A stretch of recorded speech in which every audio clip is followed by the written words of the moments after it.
Hey yo, it's your boy Pac-Man. I'm back at it again with another video for you. This is an emergency video, low-key. Not really though, but it happened so quick. I was on my way to work today. Shout out to my job for letting me go on break and shoot this video right quick.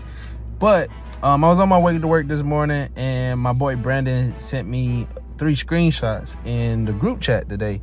And in that group chat, it showed Newgate, Radical Beam, Marco, and he was like, oh, we don't have to worry about Whitebeard no more. So I'm like, what's going on? So come to find out, as you guys can see from the thumbnail, we got our very first restricted card list for OPO card game. So with that being said, I'm curious, how does this change the format? Does this hurt the red decks? Does this make the decks better? Does this make the format better? Because with these cards being restricted, we are no longer to have 4 copies. So that was the beauty about this game. This game always let us have 4 copies of everything, including secret rares, unlike some other games that we play, as far as like Dragon Ball Super card game. I can only have 1 secret rare. In this game I can have 4. So as you can see here, we got our ban restricted card list addition notice, and with the restricted card list, it's just gonna say that in consideration to the current game rules and environment, the below cards are added to the ban restricted card list from July 28th. This is huge. With the date being July 28th, that means this goes into effect before Gen Con. So if you guys were planning to play these decks, definitely go ahead and get your testing in and see if this is still going to be the deck to play. Will Whitebeard still be a thing? So as you can see here, it goes in effect, like I said, July 28th, 2023, which is next week, pretty much.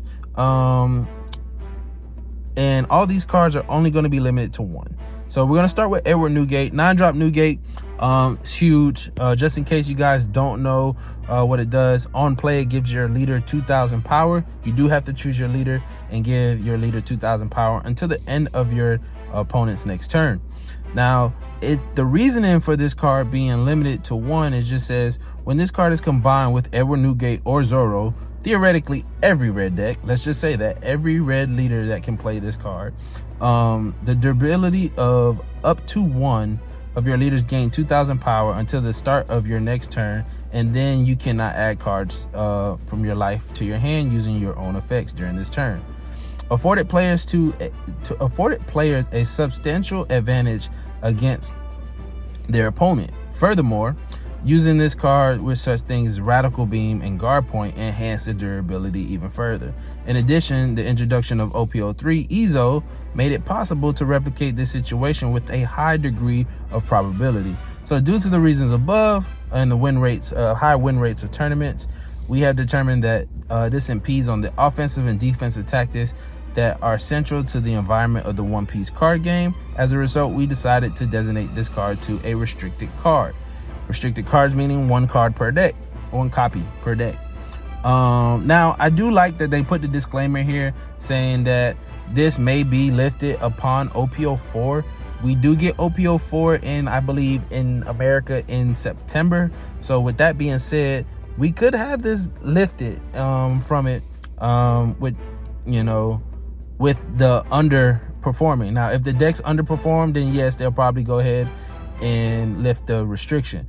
Now, this only affects English card players, English language version of the game. So anybody that plays the English version of this game will no longer be able to have Edward Newgate at 4. So like over in the East, as far as like Japan, Asia, Europe, they can still run 4 Edward Newgates, which is insane because we're being the test dummies for this market. Now, with that being said, the next card was Marco. Marco is the 4 or 5k blocker, and then when your life is at 2 or less, you could trash a Whitebeard pirate type card to revive this in rest mode. This also has the exact same reasoning as Whitebeard, so they said that it resulted in high durability and high usage in win rates in tournaments. So that is a little bit weird because Radical Beam and Guard Point technically don't have anything to do with these because they don't have the Whitebeard Pirates trait. But it's very interesting that they decided to hit this and not the new Marco. Now, granted, they probably didn't hit the new Marco due to the fact that it is an OPO3 card and OPO3 just came out. So they probably want to see more results from that. Now, Ezo is the main corporate to be able to find the Marcos and to find the Whitebeard. So that is a huge thing. Ezo has made Whitebeard pirate based decks very, very, very consistent. And with the consistency added to it, it goes even further. And let's not forget to mention Buggy. Buggy allows us to search our events that are not Whitebeard Pirates, which allows us to find the Whitebeard Pirates event, which allows us to find Radical Beam and Guard Point. And as you can see here, scrolling down, the last card that got restricted to 1 is Radical Beam. And it's just, the reasoning here is exactly the same, with Edward Newgate and Zoro saying, yeah, it's durability despite it costing 1, in addition to achieving the condition if you have 2 or less life becomes easier. With the 2 cards above, it really just becomes easier with dual color leaders and Whitebeard, because Whitebeard, we take a life every turn, and dual color leaders, they're going to take the first 2 hits just to turn this on. So I am curious to see, how does this affect Law? Does this take Law out of the a higher defense? I don't think so, because they have blockers and they have the ability to restand their blockers, such as with the 5 cost starter deck Law, being able to restand their 5/6 Law from OPO1. So this card has also been restricted. I am very curious to see how this changes the meta. Does this become a category based format now? Because how people felt about double 9-drop Newgate, they feel the same way about Big Mom. Big Mom is a 10-drop card that comes down and just burns 2 life. They don't get the life, I gain a life. Now you can put yellow decks at a situation to where that if they play 10-drop Big Mom, you just kill them on the crackback. But at the same time, you know, it's neither here nor there. So red has been the big bad of the format. Everyone has been complaining about red. Either you play red or you don't play red.